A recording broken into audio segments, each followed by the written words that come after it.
Não sei se você já viveu, aí eu não sei, né? Se você já viveu aquele período assim, final de faculdade. Eu sei que tem uma galera aqui que está entrando para a faculdade ainda, tem uma galera que está querendo entrar, né? Já é outro clima, né? Outra coisa. Quando a gente entra, a gente está empolgadão, né? Animadão. Pelo menos eu entrei empolgado, animado. Aí tem aquelas palestras assim que, pô, sinceramente, não servem para nada. Mas a gente assiste aquelas palestras e tal, sem entender nada. Mas a gente vai porque a gente está animado, né?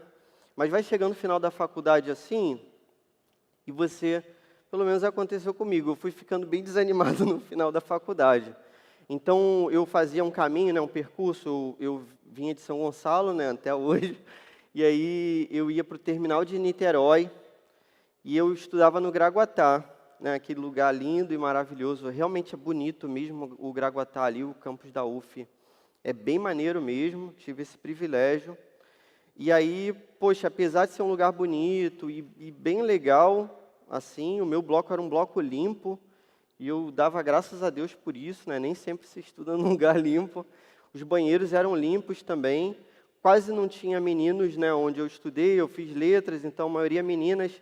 Aí eu não sei se o banheiro feminino era sujo, mas o masculino, talvez pela incidência de pessoas, né? Poxa, tudo limpinho, maneiro.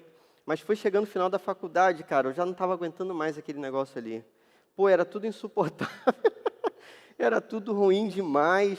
E aquele caminho que eu fazia andando, eu fazia a pé, né? Na época não tinha esse ônibus da UF, esse bus UF aí, isso aí poxa, surgiu depois. Na minha época de bandejão não tinha suco, nem esse que é pintado, aquela água pintada, não tinha. Era água mesmo, se tivesse carne para você comer, estava maneiro. Às vezes faltava feijão, às vezes a carne era horrível também. Quando era peixe, ficava naquele cheiro de peixe assim, ninguém, né? A gente já sabia que era peixe, mas não tinha jeito, 70 centavos era o que tinha. Mas aí o que eu estou querendo dizer para você é que eu tinha que ir a pé aquele percurso, né, do terminal ali de Niterói até o Graguatá, enfrentando todas as violências e hostilidades ali que às vezes tinha, né, no caminho, às vezes eu tinha que atravessar a rua e tal. Uma vez jogaram até, cara, uma quentinha assim na minha cabeça. Um dia eu conto essa história, eu estava parado para atravessar a rua ali, mas eu não vou contar essa história agora não. Cara, depois assim, de enfrentar isso tudo durante anos, e a minha faculdade foi de 5 anos, aí no finalzinho assim eu já não estava, sabe, aguentando, então eu ia mesmo arrastado, todo dia eu pensava assim, é menos um, nunca eu podia pensar mais um, porque se eu pensasse mais um eu não aguentava mais. Mas aí aquilo ali passou. Eu gostaria de comparar, né, esse momento final da faculdade com a leitura que a gente faz da Bíblia às vezes, porque às vezes a gente segue um cronograma de leitura sequencial, e aí, mal comparando, né, a gente começa muito bem aquele programa de leitura sequencial e depois a gente vai perdendo um pouco o gás da leitura. E aí, principalmente quando chega no final, cara, pô, a gente lê, não sei se aconteceu com vocês, mas comigo várias vezes, assim, sendo honesto com vocês. A gente lê meio que de qualquer maneira, assim, para terminar. E aí a gente pega uma epístola dessa de João, né? A gente está em 1 João, capítulo 4, que é o finalzinho da epístola. A gente já está assim, meio que lendo, querendo chegar logo em Apocalipse, né? Para fechar aquela leitura e, de repente, você, né, contabilizar ali, pô, mais uma leitura bíblica, e aí colocar no seu livro ali, né, daquilo que você vai receber no céu, com os anjos vão dizer para você, pô, maneira, aí você... Você leu tantas vezes a Bíblia, e você meio que assim, pensa em se livrar daquele negócio, terminar logo. E às vezes a gente não repara a riqueza que esse texto apresenta. Então, poxa, quantas vezes eu li esse texto e não reparei nada, simplesmente, li muito rápido. O texto também, eu confesso para vocês, que não é muito fácil de compreender. Então, assim, para esse texto entrar na minha cabeça, eu tive que ler muitas vezes mesmo, muitas e muitas e muitas e muitas e muitas. Mas, cara, mas é muita coisa. Eu sei que eu repeti, né, para enfatizar, né? Mas é isso. Mas quando ele entra na cabeça e você entende o que João está falando, cara, poxa, esse texto faz todo sentido, e um sentido assim que eu acho que é fundamental para a gente. Então, assim, eu poderia trazer para vocês uma palavra falando sobre qualquer coisa, e eu escolhi esse texto aqui hoje, e acredito que Deus tenha me direcionado nesse sentido, porque esse texto é um texto maravilhoso. Então, talvez você nunca tenha reparado que esse texto é um texto maravilhoso, e a gente vai tentar reparar agora. Pode ser? Vamos fazer essa leitura, então? Então, vamos lá. Ó, a gente está em 1 João 4, 7 em diante.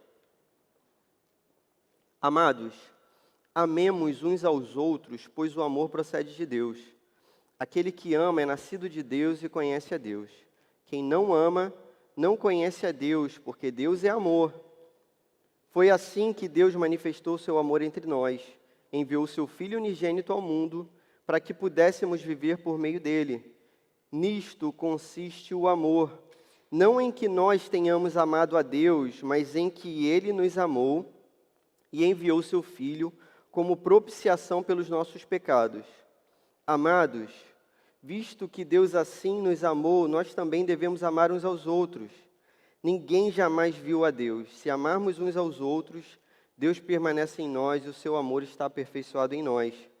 Sabemos que permanecemos nele e ele em nós, porque ele nos deu do seu Espírito. E vimos e testemunhamos que o Pai enviou seu Filho para ser o Salvador do mundo. Se alguém confessa publicamente que Jesus é o Filho de Deus, Deus permanece nele e ele em Deus. Assim conhecemos o amor que Deus tem por nós e confiamos nesse amor. Deus é amor. Todo aquele que permanece no amor permanece em Deus e Deus nele. Dessa forma, o amor está aperfeiçoado entre nós, para que no dia do juízo tenhamos confiança, porque neste mundo somos como ele. No amor não há medo, ao contrário, o perfeito amor expulsa o medo, porque o medo supõe castigo. Aquele que tem medo não está aperfeiçoado no amor. Nós amamos porque ele nos amou primeiro. Se alguém afirmar, eu amo a Deus, mas odiar seu irmão, é mentiroso, pois quem não ama seu irmão a quem vê, não pode amar a Deus a quem não vê. Ele nos deu este mandamento: quem ama a Deus, ame também seu irmão. Amém. Qual o contexto breve assim dessa carta, né, para você entender? Essa é uma carta que ela é uma carta universal. Então você vai ver na Bíblia algumas cartas que elas têm um endereço certo, assim. É como se o apóstolo lá colocasse um remetente. Então a gente vai ter a carta aos Filipenses. Então para uma igreja específica, Colossenses. Tem cartas para pessoas específicas. Então tem carta para Filemon, tem carta para Tito, Timóteo. Essa não é uma carta endereçada especificamente para ninguém. Então, o que o apóstolo João está vivendo? Ele está no final do século I, e no final do século I ele olha para a igreja, por volta do ano 90, e ele pensa aquilo que ele deve escrever para aquela igreja, que é a igreja espalhada pela face da terra, beleza? Que é a igreja de Jesus. Então, ele escreve uma carta que tem princípios que valem para todas as igrejas. Não sei se você está entendendo, mas sempre que você lê o texto, deveria ser legal se você lesse assim. Então, por exemplo, a gente lê a carta aos Coríntios e a gente vai ver lá uma passagem, em que Paulo vai dizer que a mulher não deve falar durante o culto, mas se ela tiver alguma dúvida, pergunte ao marido em casa. Olha só, aquela carta ali é endereçada a uma igreja especificamente. Então, talvez aquela regra ali de Paulo valha para aquela igreja, mas não valha para outras. E ali a gente vai entender que tem um contexto ali específico que explica essa passagem. Eu não vou nem assim me ater nesse contexto não, mas é um contexto que você percebe que o apóstolo está sendo totalmente condizente com aquilo que ele falou na carta como um todo. Aí só para você, né, que já que eu entrei num assunto delicado, não deveria ter dado esse exemplo, não anotei esse exemplo, falei agora de cabeça. Falei agora, só eu que achei graça de novo. Falei agora de cabeça. Então, ali, o apóstolo está falando de uma questão que vale somente para aquela igreja, não vale para as outras. Assim, não quer dizer que as mulheres não devem falar no culto, porque 3 capítulos antes ali, ele está falando no capítulo 14, mas no capítulo 11, ele falou que as mulheres oravam, beleza? e que as mulheres, né, falavam em línguas. Então, só se ele tivesse esquecido que 3 capítulos antes ele estava falando que a mulher orava. Para você orar, você fala em público, tudo bem? Orar diante da congregação. Falar em línguas também, naquela época, ali naquele contexto, aconteceu daquela maneira. E aí depois Paulo vai corrigir tudo mais. Bom, pulei o assunto de Paulo, voltei para esse. O que eu quero dizer com isso? Bom, nesse caso aqui específico, aquilo que João está falando serve para todas as igrejas. Então, a gente deve tentar aplicar essa parada muito mais facilmente à nossa vida do que aquilo que, de repente, Paulo falou aos coríntios, assim por diante. Tudo bem? Nesse caso específico, João está lidando, o apóstolo João, ele é considerado o apóstolo do amor. Tem um cara chamado John Stott, que ele fez uma brincadeira uma vez. É brincadeira, mas é uma brincadeira interessante. Não tem aquele finalzinho lá de Coríntios 13 também, que Paulo coloca lá, né? Permanecem agora a fé, a esperança e o amor. O Stott fez uma brincadeira que é assim, o apóstolo da fé é o apóstolo Paulo, o apóstolo da esperança é o apóstolo Pedro, o apóstolo do amor é o apóstolo João. E você vai reparar realmente, se você ler a carta toda depois, se você puder ler na sua casa, vai ser bem legal, com calma, sem, né, aquela pressa do final da faculdade. Teve uma galera que, teve a pressa do final da faculdade abençoada aí, né? O pessoal de medicina se formou mais cedo. Pedro Paulo estava nessa onda aí, né? Ia demorar mais um pouquinho, mas aí veio Covid-19 e aí, acelerou também, foi legal para essa galera. Se você puder ler essa carta toda, você vai perceber que João está falando sobre amor. Beleza? Então, e é até um tema legal para a gente hoje, né? Porque, todos, né? Deus é amor e se fala muito assim e tal. Então, um tema bem atual, em voga, bem importante. O que o apóstolo João ele vai tentar fazer aqui com essa carta? Resolver problemas da igreja. Então, assim, dava para ele fazer uma carta falando sobre qualquer coisa. Ele pensou, como que eu posso ser útil? Se eu resolver um problema, eu vou ser útil. E ele aponta aqui, cara, 2 heresias que aconteciam nesse tempo, já do finalzinho do século I. Então, se Jesus morreu ali por volta do ano 33, 35, 37, então você já tem aí uns 50 anos para frente aí da morte de Jesus. Percebe? Já passou 50 anos que a igreja está sendo estabelecida, então problemas foram surgindo. Não precisa de 50 anos. Nossa igreja tem 20 anos, a gente tem problema. E se você tiver 2 anos de igreja, vai ter problema, 2 meses de igreja, 2 semanas de igreja, 2 dias de igreja, 2 horas de igreja. Você vai ter problema também, beleza? Porque a gente tem problema, a gente é ser humano. Então, João, eu sei que eu estou falando rápido. Então, João, outra vez que eu ri sem ninguém. Então, João, ele vai tentar explicar, 2 questões ali que são importantes. A primeira questão é a seguinte, surge um movimento dentro da igreja, aí essa aqui é a parada. Quando você lê esse texto aqui, você vai perceber que João está falando para a igreja. Então, não está falando para quem vem de fora. Se você lê esse texto achando que ele está falando também com quem vem de fora, esse texto tem sentido completamente diferente, completamente errado.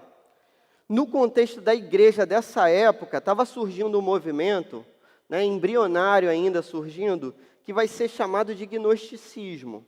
O nome é esquisito, mas a parada é a seguinte, os caras, eles, quando olhavam para Jesus, e aí agora eu vou falar de questão doutrinária mesmo, que era o que era ensinado na igreja antiga, e é o que é ensinado hoje na nossa igreja. Quando a gente olha para Jesus, você percebe que Jesus, ele é uma pessoa com 2 naturezas. Então, Jesus, ele é completamente divino, ele é o Filho de Deus, tudo bem? Ele é o Logos que se fez carne, habitou entre nós, cheio de graça e de verdade, vimos a sua glória, glória como do unigênito do Pai. A palavra que fez-se carne habitou entre nós, por meio de quem todas as coisas foram feitas. Jesus é Deus, então ele é completamente divino, e ao mesmo tempo, a Bíblia vai mostrar para a gente que Jesus é completamente humano. Então, para que Jesus salvasse a gente, ele tinha que ser homem. Então, assim como a gente tem a Vitória grávida ali, a gente teve um dia Maria grávida, não é isso?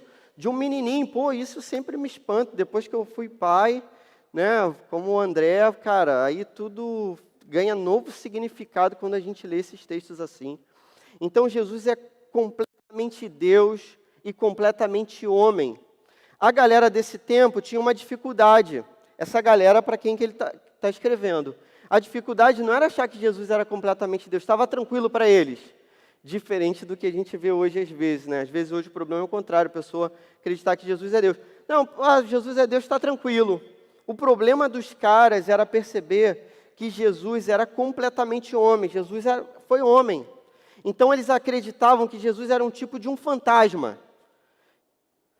Por isso que quando você lê o Evangelho de João e você lê o início dessa carta, você vai ver que João está combatendo essa parada.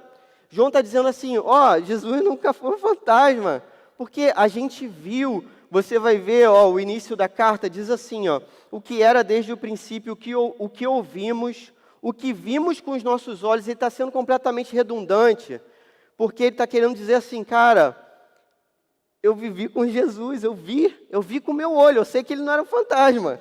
O que vimos com os nossos olhos, o que contemplamos e nossas mãos apalparam. Então ele está dizendo assim, eu segurei Jesus, meu irmão. Eu sei que esse cara não era fantasma, eu segurei ele. Pô, consegue entender o que ele está argumentando aqui? E João foi aquele que reclinou sobre o peito de Jesus, né? Naquela cena maravilhosa ali da última ceia e tal. Então, ele sabe que Jesus não era um fantasma. Então, ele está tentando combater dois problemas. O primeiro é dessa galera que, grosseiramente, aqui eu estou traduzindo, que acreditava que Jesus era um fantasma. Então, Jesus era Deus, mas era só espírito e tal. Nunca foi um ser humano. E se isso acontecesse, isso seria um problema. João sabe disso. Porque, olha só, se você abre mão da doutrina da encarnação de Jesus, Jesus ter vindo como carne, Jesus ter nascido da Virgem, ter nascido de Maria, se você abre mão disso, você abre mão de todo o resto. Porque, assim, se Jesus não veio em carne, Jesus não morreu. Se Jesus não morreu, ele não ressuscitou. E se Jesus não ressuscitou, eu não vou ressuscitar. Isso é um problema sério. Entende? Então eu tenho que crer que Jesus veio em carne, para acreditar que ele morreu, passou pela morte, mas que ele venceu a morte, e que um dia eu vou passar pela morte, e que por ele eu vou vencer a morte, e que como ele ressuscitou e foi glorificado, um dia eu vou ressuscitar e serei glorificado. E aí Paulo vai traduzir essa parada no final, né, do texto de Coríntios, aí, capítulo 15. Aí ele vai dizer que vai ser como uma semente, né, que gera planta. Então esse corpo vai ser plantado, por isso que a gente enterra os nossos mortos. Não é isso? É como se a gente plantasse os nossos mortos, que não é a semente, mas é a planta. Esse corpo do Clóvis, um dia vai ser glorificado de algum modo misterioso, e Paulo diz que isso é um mistério. Mas se não tem encarnação, não tem salvação, meu amigo. Essa que é a parada. Se não tem encarnação, não tem vida eterna. Se não tem isso, a gente está aqui perdendo tempo. A gente podia estar fazendo outra coisa da nossa vida. Então, percebe como é que a questão doutrinária é importante? O que eu estou querendo dizer para você? Cara, aprender as doutrinas, aprender que Jesus, nasceu da Virgem, encarnou, aprender que Jesus viveu o seu ministério e que morreu na cruz e que aquilo foi o preço pago pelos pecados, e por isso se chama propiciação, e agora a gente é propício a Deus, e Deus olha para a gente, não como quem vê a gente, mas escondidos em Jesus Cristo, naquela caixinha lá que Filipinho colocou a moeda lá naquele dia do retiro, não sei quem lembra. Você pegou aquela moeda de volta? Beleza. Deu para entender? A doutrina, cara, é coisa importante. Mas tinha uma outra heresia que estava rolando. Então a primeira heresia era essa. Jesus era um fantasma, não podia ter sido homem. A segunda heresia é algo que a gente não acha que é heresia. Que é o seguinte, os caras, eles tinham, né, a certeza, a segunda heresia, né, sobre a certeza da salvação, por quem não ama o seu próximo. Então tinha uma galera dentro da igreja, que não amava o próximo, que pelo contrário, odiava seu irmão e que se dizia crente. Beleza? Não praticava o amor e se dizia crente. E João vai combater essa heresia. Então você percebe que a questão doutrinária e de heresia não é questão teórica simplesmente. Então assim, no mundo das ideias, entendi isso que você falou, mas sei lá, qual a relevância que tem? Não, tem toda a relevância. Porque se você acredita errado, você pratica errado. Se na teoria está errado, na prática também está. Então João vai tentar combater essa parada, e João vai dizer assim, olha, não existe isso. Se você odeia seu irmão, você não é filho de Deus. Você não é salvo, pô. E aí, para você não importa. Se Jesus vem cá, não vem, você não vai ser salvo. Está tudo errado. Consegue compreender? Existem duas questões aqui sobre a certeza da salvação que são legais. Pô, eu queria te perguntar hoje, você tem certeza da sua salvação? Você tem certeza de que você é salvo? Não é de que você está salvo, não, de que você é salvo. Você sabe para que João escreveu essa carta? Sabe qual é o objetivo dessa carta? Olha aí, ó, capítulo 5, verso 13 aí, se você puder ver aí, por favor. Diz assim, ó, ele diz claramente, escrevi-lhes estas coisas a vocês que creem no nome do Filho de Deus, para que vocês saibam que têm a vida eterna.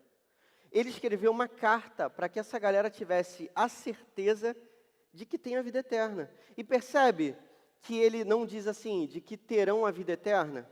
Ele não coloca isso no futuro, porque no futuro podia bater uma neurose na nossa cabeça. E a gente achar assim, pô, será que eu vou até o futuro permanecer firme e tal? Não, não, você já tem agora.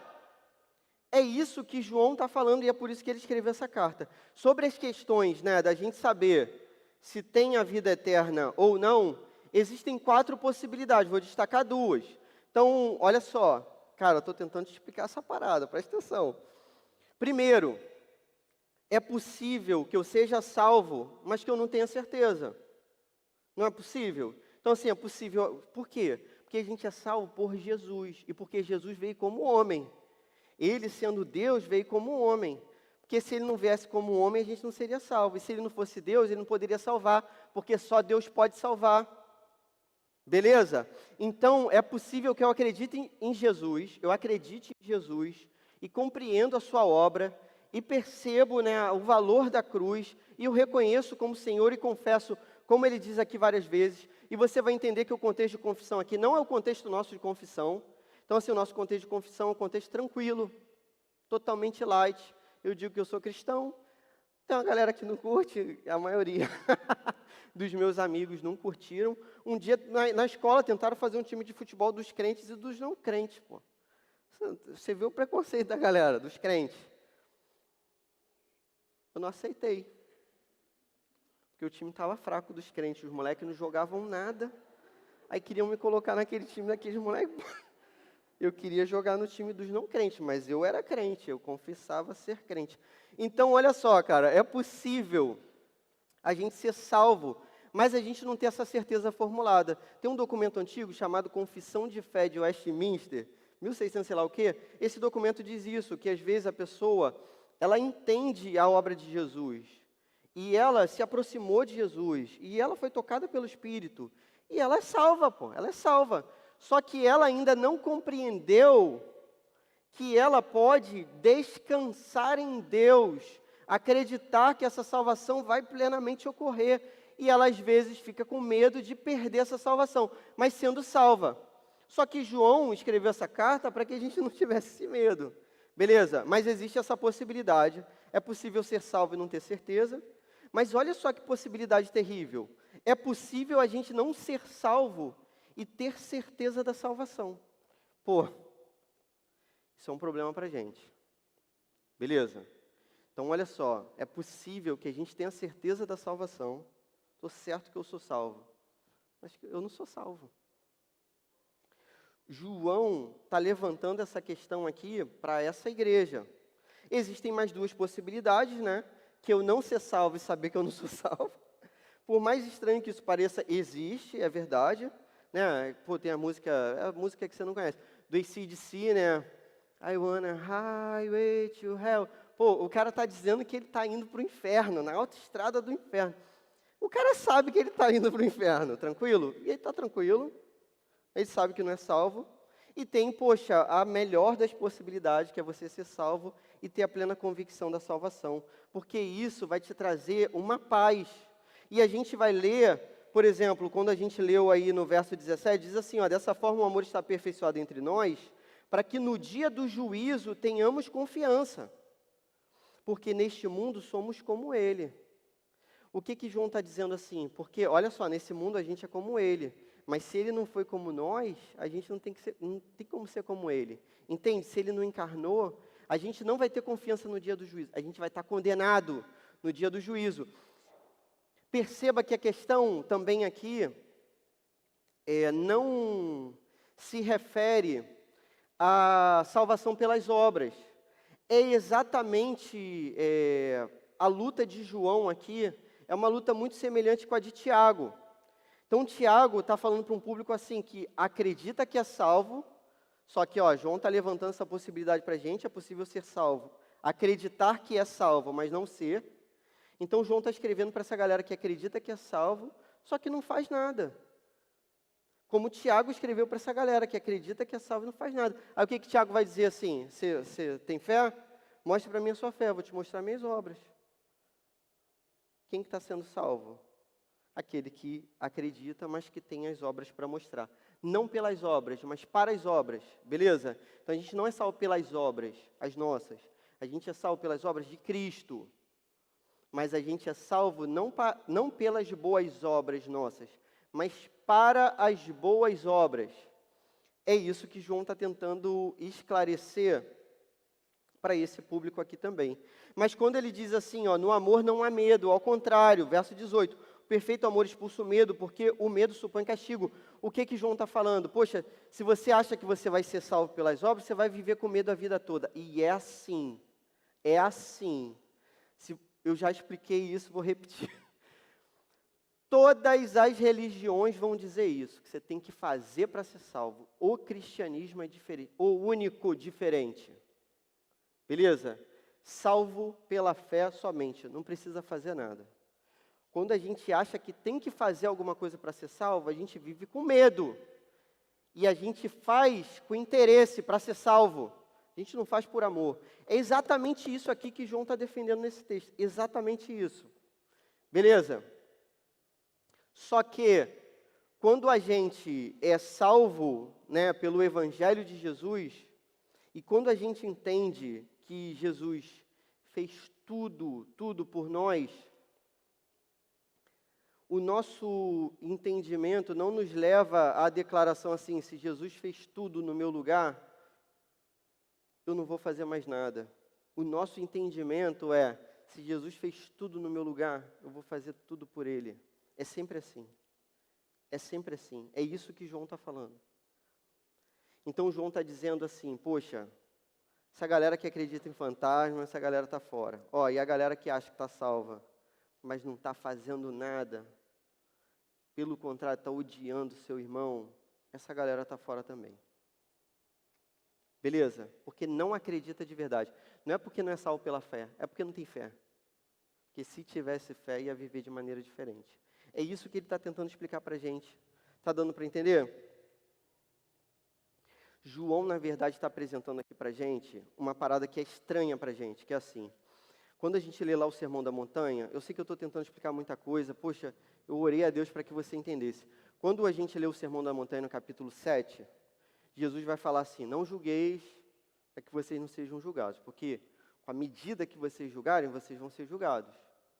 Então, se você tem uma trave no seu olho, olha o estudo de caso que Jesus está fazendo. Olha o exemplo que ele está dando. Se você tem uma trave no seu olho e vê o cisco no olho do seu irmão, cara, primeiro tira a trave do seu olho, depois vai. Ele não diz assim, e aí deixa para lá. Não. Depois vai e ajuda o seu irmão, tira o cisco do olho dele. Jesus ali no Sermão da Montanha, ele não está dizendo que a gente não pode julgar as coisas, que a gente tem que ser estúpido, que a gente não tem que ter critério.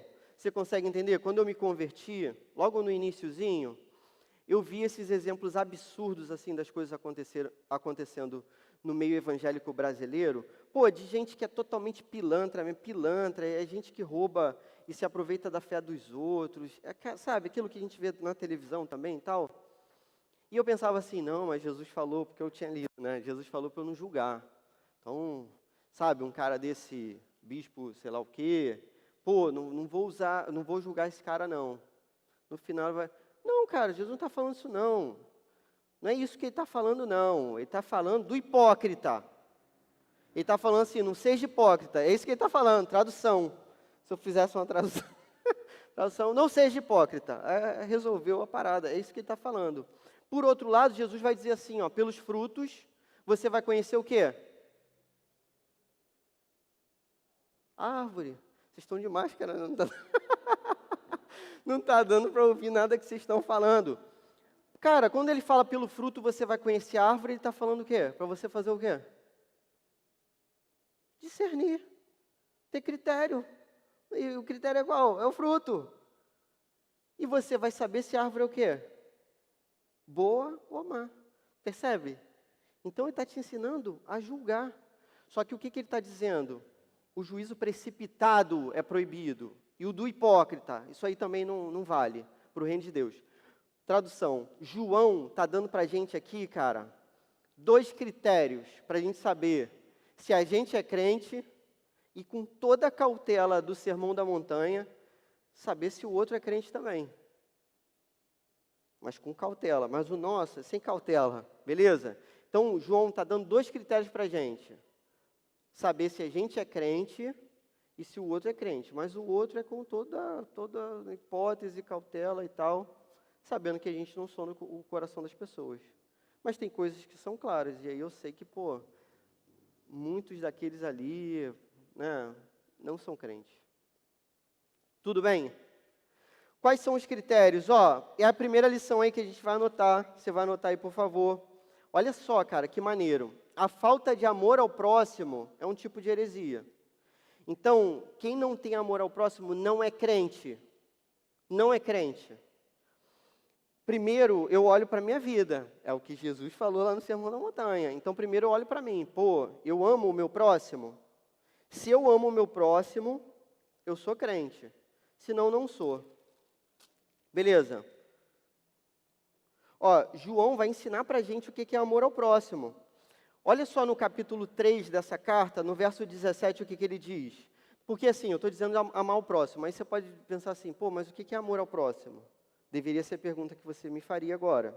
João vai te explicar. Não sou eu, não. Olha o que João diz. Se alguém tiver recursos materiais e vendo seu irmão em necessidade, não se compadecer dele, como pode permanecer nele o amor de Deus? Beleza? Filhinhos, não amemos de palavra nem de boca, mas em ação e em verdade. Então, quem ama, faz. É isso. Quem ama, faz. E João está dizendo que se a gente tiver condições de ajudar, a gente vai ajudar. E perceba, cara, para você ajudar, você não precisa ser rico, Senão, eu não ia ajudar ninguém, não. Nunca na minha vida. Tranquilo? Porque, não é isso. É você tentar ajudar, querer ajudar de alguma forma. E com qualquer recurso que seja. E pode ser um prato de comida, e pode ser um copo d'água, e pode ser comprando a pipoca do cara que vende no sinal ali, pipoca sem máscara mesmo. E eu estou comprando. Cara, tem um cara que eu estou comprando pipoca dele direto. Direto. E eu pego a pipoca assim, ele está sem mais, eu jogo a pipoca no cara. Eu nem como a pipoca, eu estou só comprando a pipoca para ajudar o cara. Porque antes a gente tentou dar o dinheiro sem comprar a pipoca, ele não aceitou. Aí eu, eu não queria pipoca, mas aí tive que comprar. Aí estamos comprando pipoca. Entende? É assim, cara, comprar pipoca de R$2 do cara. E ajudar do jeito que você sabe ajudar. Deu para compreender? Então, o primeiro critério para a gente saber se a gente é crente é se a gente ama o próximo. Cara. Se a gente ama o nosso irmão, quem está do nosso lado. Começa pela sua casa. Que aí, né, já é pressão. Começa pela casa. Como é que você trata sua esposa? Como é que você trata seu... Eu estava pensando nisso, André. Estava pensando assim, aí como é que você trata seus filhos? Aí eu, mas não tem ninguém ali com filhos. Tem. Né? Tem aqui agora. Né? Tem eu, em breve. Receba, irmão. Sentiu, né, o arrepio agora? Pelo contrário, né? Então, como é que você trata seu filho? Como é que você trata seu pai? Como é que você trata o seu professor, o seu colega de escola, o seu colega de faculdade, seu colega de trabalho, seu chefe? o chato. Percebe que o chefe muitas vezes é chato. Percebe que o texto está falando que é amar o próximo. Não é o amar o próximo se ele for legal. Não é se em todas as condições, se ele não estiver em tal posição. Não é se ele for, sei lá o quê. Não, é o próximo, seja quem for. Você tem que amar. Beleza. E o segundo critério aí, olha só, cara, a falta de zelo pela sã doutrina é falta de amor. É o que João vai tentar provar nesse texto. Então ele vai dizer assim, se você não zela pela sã doutrina, você não ama ninguém. Você ama o seu umbigo.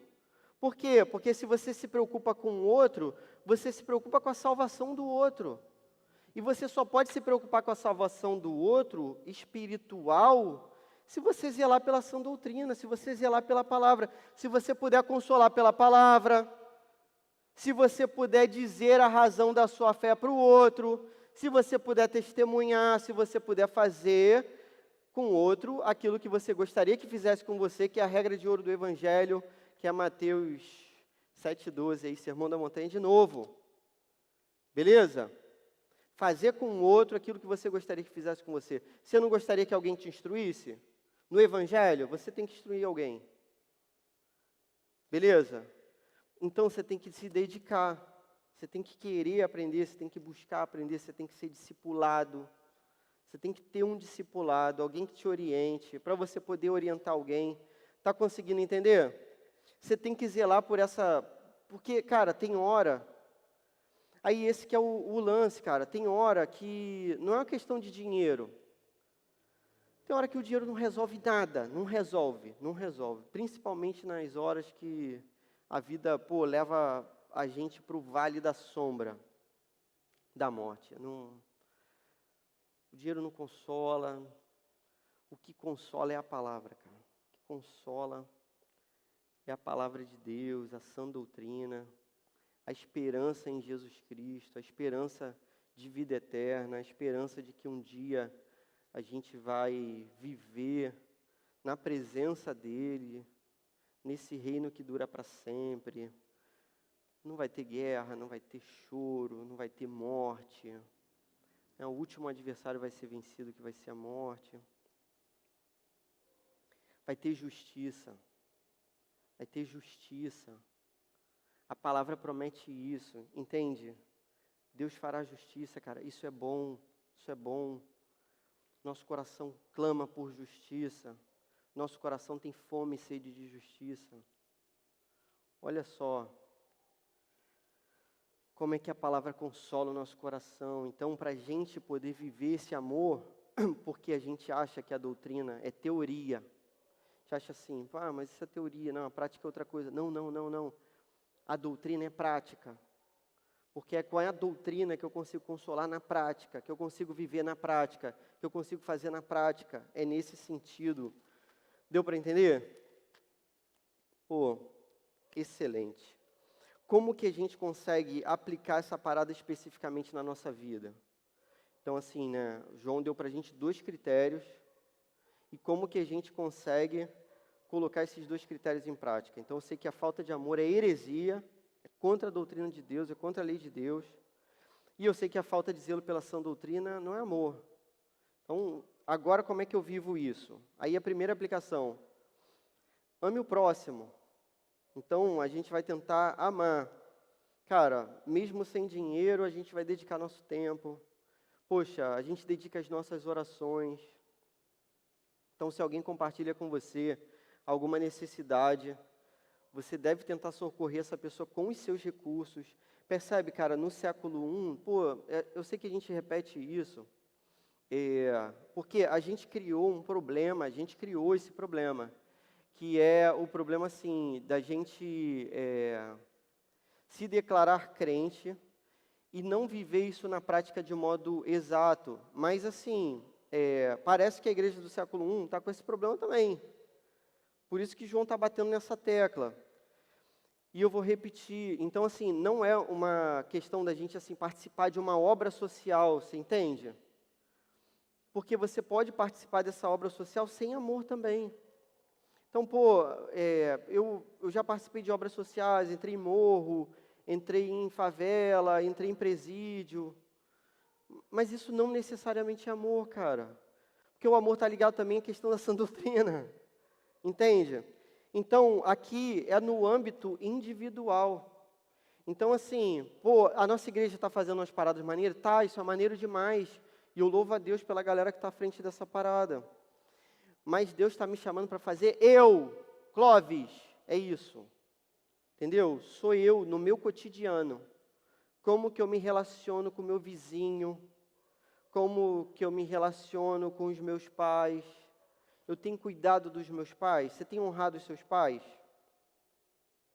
Você tem zelado pelos seus pais? Você tem cuidado da saúde emocional dos seus pais? Imagina a pressão que seus pais vivem, cara, para sustentar a barra na sua casa, no meio dessa crise aí que está rolando. Eu sei disso hoje porque eu sou pai, então, toda hora que eu tenho um aperto, eu lembro dos meus filhos, né?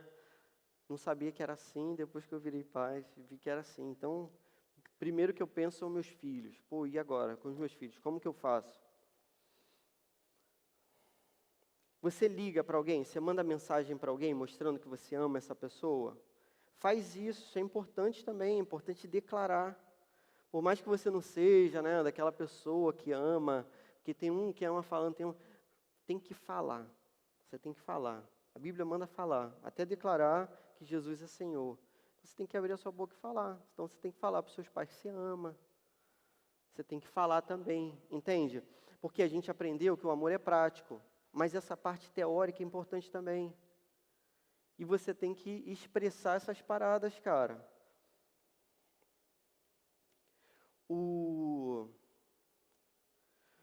No século I, aconteceu um fenômeno muito diferente, assim, e no Império Romano como um todo, que foi o seguinte: os bárbaros começaram... Você vê essas séries aí, né? Eu não assisto nenhuma. A série que eu assisto é a Patrulha Canina, PJ Masks e A Casa do Mickey. São séries também top, maravilhosas. As últimas temporadas são ótimas e tal. Tem essas séries aí que vocês assistem, né, e tal. No Império Romano, aconteceu um negócio muito diferente, que foi assim: os bárbaros começaram a invadir o Império, e eles sequestravam a galera e levavam embora. E eles faziam um sequestro mesmo, tipo resgate, entendeu? Se você quisesse a pessoa de volta, você pagava pela vida da pessoa. Só que no Império Romano como um todo, ninguém pagava pela vida de ninguém. Então assim, entrou na sua casa e sequestrou seus pais. Não vai pagar resgate pelos seus pais. Paciência. Os cristãos, cara, eles resgatavam as pessoas. Eles tiravam do dinheiro do bolso, beleza? E compravam a vida das pessoas. Isso foi um escândalo no Império Romano. E uma galera se converteu com isso. Porque a galera pensava assim: meu Deus, olha o que esses caras fazem. Eles pegam o dinheiro deles e pagam a vida das pessoas para trazer de volta, para resgatar. Os crentes estavam fazendo isso, você consegue entender? Mas fazia individualmente, só que cada um fazia individualmente e o negócio ganhou uma proporção coletiva.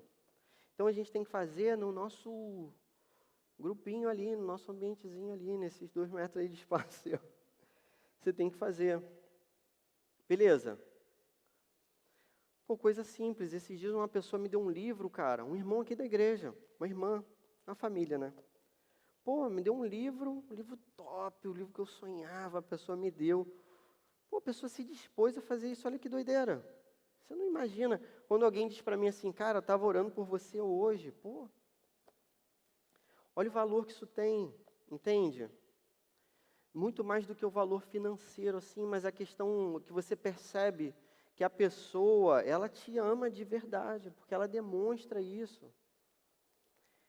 E isso faz a gente ter certeza da salvação, olha que maneiro. Então, se você se preocupa com alguém, se você ora por alguém, se você se dedica, esse é um indício que você é crente. Então, para você que João escreveu essa parada. E segunda e última aplicação aí para a gente fechar. Ame a sã doutrina. Então, cara, não é só esse lance da gente praticar. Beleza? mas é amar a palavra de Deus, assim. Eu estou falando doutrina, mas é tipo o ensino de Deus. Então, pô, você tem que amar isso, entende? Você tem que se dedicar a isso. Você conhece a Deus? Conhece mesmo? Você só pode conhecer na mediação de Jesus Cristo e pela pregação do Evangelho. Você conhece a Deus? Você tem que se dedicar a essa palavra. Você conhece a ponto de saber que aquilo que eu estou falando agora não é baboseira, não é perda de tempo? Você conhece nesse nível? Assim, de entender que conhecer a sã doutrina é algo importante? Porque foi isso que Deus declarou para os homens. E essa é a sua vontade, esse é o seu coração, essa é a sua lei. E a gente tem que amar essa parada aqui, e meditar dia e noite. Quantas vezes, cara, por dia você medita na palavra de Deus assim? Quantas vezes você tem meditado? Isso pode ser um indício de que você ama ou não a palavra de Deus. Você tenta fazer essa parada entrar no seu coração, assim, de modo que ela fique no seu coração e você não esqueça, como o salmista diz, né? Sua palavra escondi, guardada no coração, para não pecar contra ti, Senhor. Você ainda se emociona com a palavra de Deus? Você consegue ler sozinho a palavra de Deus e chorar? Sozinho? Isso ainda acontece com você? Cara, quantas vezes eu leio a Bíblia e choro, cara? Quantas vezes?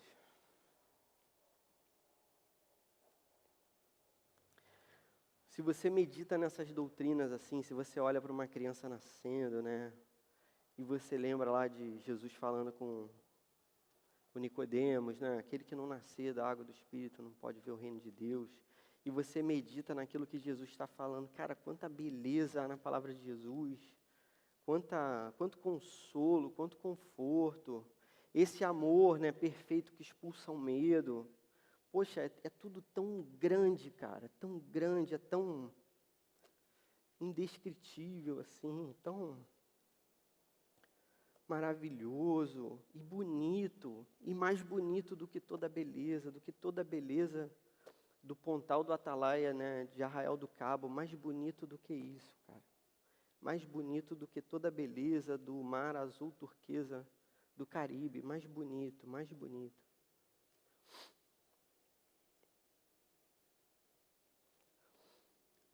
A gente tem que amar essa palavra de todo o coração. A teoria da sã doutrina deve conduzir, a teoria, entre aspas, deve conduzir a gente para essa vida prática no amor ao nosso próximo.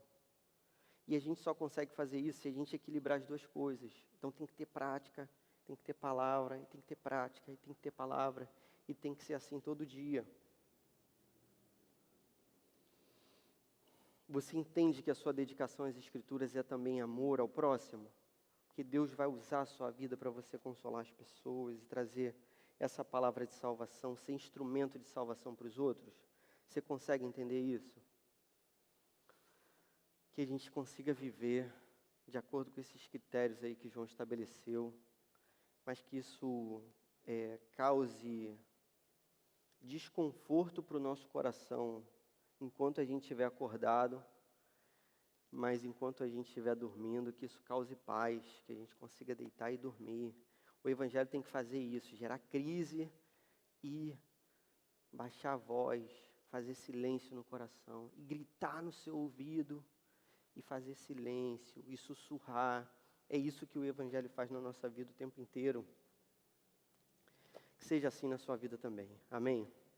Senhor, muito obrigado, porque a Tua palavra nos ensina tanta coisa maravilhosa, que realmente, Pai, a gente consiga ouvir a Tua voz nesse texto todos os dias e meditar em toda a beleza proposta pelo Teu Evangelho e toda beleza na graça revelada em Jesus Cristo, Teu único Filho, nosso Senhor. A gente te louva porque um dia Jesus nasceu da Virgem Maria. A gente te louva porque Teu Filho cresceu em graça e em verdade. Nós vimos a glória do Teu Filho, Pai, naquela cruz tão sombria. Glória que na escuridão, Pai, trouxe luz para a nossa vida, aquele que levou sobre si o nosso pecado, aquele que não tinha pecado, o Cordeiro Santo de Deus, que tirou os pecados do mundo, aquele que se fez maldição no nosso lugar. Pai, como a Tua palavra é bonita, Pai, como o texto de Isaías é bonito ao descrever o Teu Filho, Pai. Como o texto de Isaías é bonito ao descrever que o Seu Filho não tinha beleza alguma.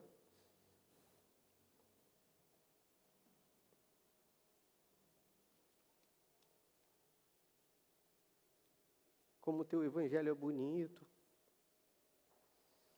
ao dizer que o Todo-Poderoso verteu o Seu sangue no nosso lugar.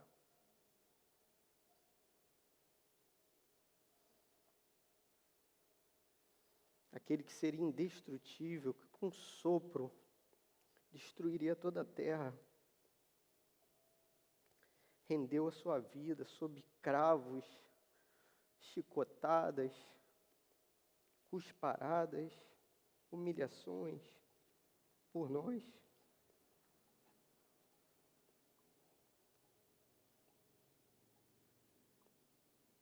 Há tanta beleza na cruz, Senhor, a gente não saberia descrever o tamanho da beleza da cruz.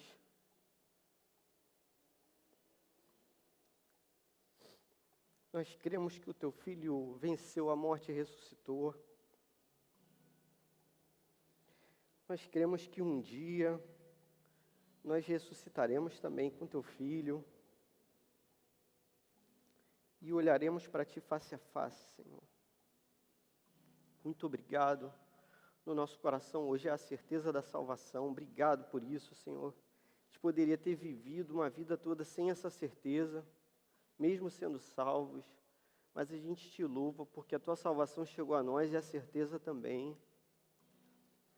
E a gente caminha confiante para esse dia do juízo, nós, pequeninos, diante do Deus que é maior do que o universo, não confiados em nós mesmos, mas nas obras de Jesus Cristo, e pelo sangue de Jesus, pela substituição penal de Jesus Cristo, declarados santos diante de Ti e Teus filhos, Senhor. Nós Te louvamos pelo Teu Espírito Santo, que amoleceu o nosso coração, que quebrou o nosso coração, que partiu o nosso coração, que rasgou o nosso coração, que abriu os nossos olhos e fez a gente enxergar toda essa maravilha do Teu Evangelho, do Teu amor. O Teu Espírito Santo que caminha do nosso lado, que nos consola todos os dias, Pai. Aquele que, enquanto oramos, intercede por nós e traduz a nossa oração na linguagem que Te agrada, Senhor, para que a Tua vontade santa seja feita e não a nossa. A gente Te louva, Pai, a gente Te louva por quem Tu és, o único Deus, Deus Trino, Pai, Filho e Espírito Santo. A gente Te louva e Te glorifica nessa noite. Em nome de Jesus, amém.